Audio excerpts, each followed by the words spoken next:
I'm proud of what we built. You built it. Yeah, but I built it for you. Henry, the power's out.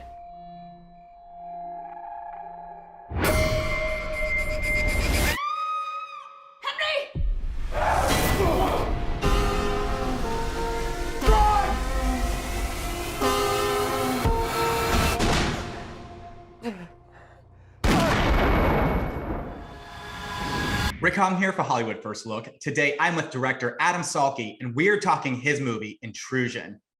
Adam, so I wanted to tell you congratulations. I had a fun time watching this suspense thriller. So I was wondering, what was it about this that you wanted to sign up for it? And I don't know if maybe it was wanting to work with Chris Sparling, the writer, who's also done ATM, Buried, and most recently Greenland. Chris Sparling is amazing. He's definitely a master of suspense.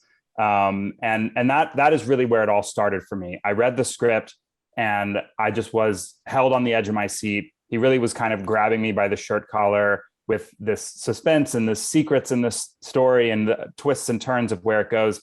And so that was my first thing. Does this hold me? And it really did. And it really surprised me. The second thing is that I actually have a very personal connection to this story.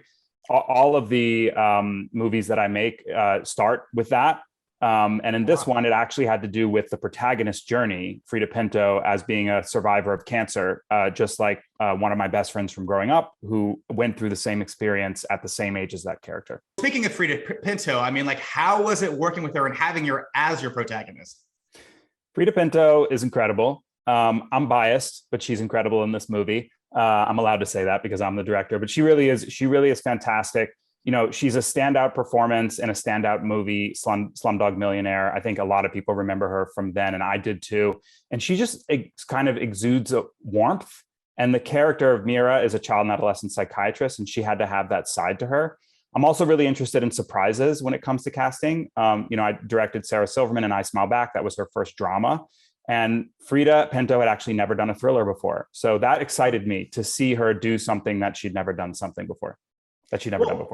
Yeah, no, she was fantastic in this. I mean, plus not to mention, who else is no slouch is, Logan Marshall Green. I mean, he's fantastic in this. So how is it working with him? Logan is amazing. I have to say one of the things that I've always, first of all, I saw Logan in a film called Devil 10, 11 years ago. And I just was immediately like, who is that? So he was always on my mind. He's kind of a chameleon as an actor. He's always different in every movie he's in. He looks different. He sounds different. His gait is different. He really gets into a character like that. And someone that you couldn't exactly pinpoint was perfect for the role of Henry. I mean, something that's amazing about this was the third act. I love the third act of this movie. Awesome. But clearly, look, when you're doing a movie, you don't always get to shoot in sequence. So I don't know if the third act was actually saved for the end, or it was all just kind of shot sporadically. Because if I'm you as the director, I'm sitting there thinking, gosh, man, I cannot wait to get to that third act. Yeah, I've learned over my years as a filmmaker that third act is quite important. You could have a film that starts off great, but if the audience isn't happy at the end, it's not such a great thing. But this film really goes to some unexpected places at the end. To answer your question, the filming was all over the place.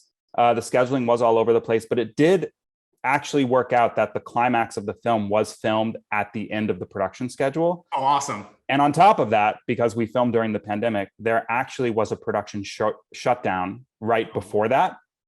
And so obviously that's a little scary, but the cinematographer, the AD, and I used that time to pre-visualize the climactic action sequence and to work on all of those plans.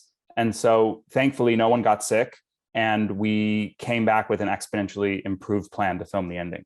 The movie is Intrusion. You can find it streaming on Netflix now.